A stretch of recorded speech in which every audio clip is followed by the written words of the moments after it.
Describing a book in 3 words, that is difficult, but engaging with a genius.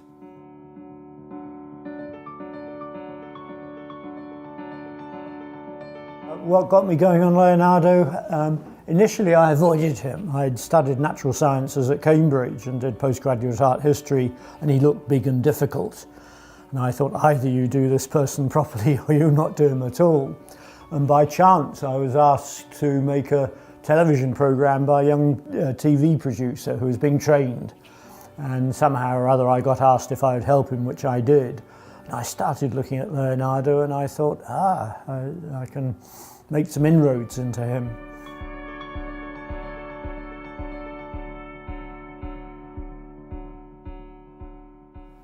I've heard outlandish theories of the most extraordinary kind, and almost on a weekly basis.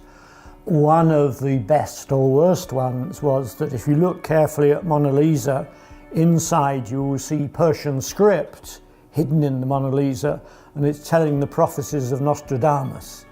And that is pretty extreme.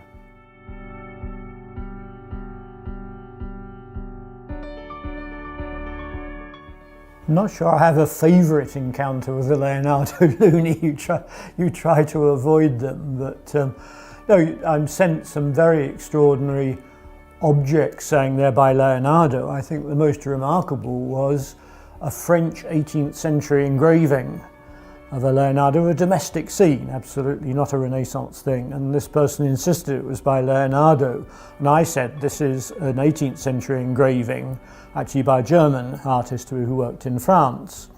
And that didn't deter them. And they said, oh, well, Leonardo was a genius, so he invented a painting technique that looked like 18th century engravings 2 centuries before before the 18th century, and you can't argue with that.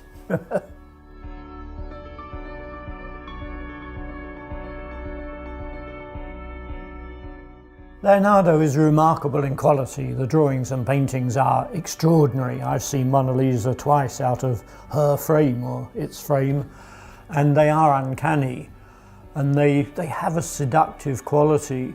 And they have a seductive quality beyond art. So you've got the technology, you've got the science, you've got wonderful anatomy and so on.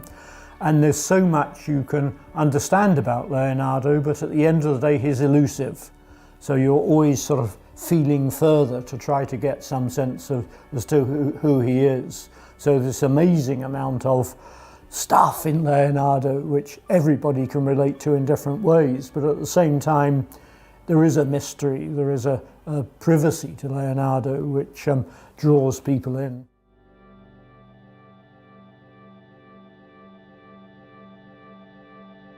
My favourite Leonardo work, difficult deciding. It depends on mood and place and circumstance. In a way, the greatest work is undoubtedly Mono Lisa, the portrait in the Louvre, but would I wish to live with that? It's a very uncanny, strange painting.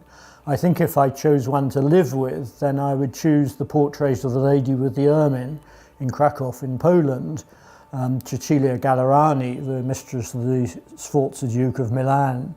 And that's a fresh, very lively, accessible portrait, very beautiful, and less psychologically complicated than some of them. So you wouldn't be continually on edge as you might be with Mono Lisa looking at you the whole day.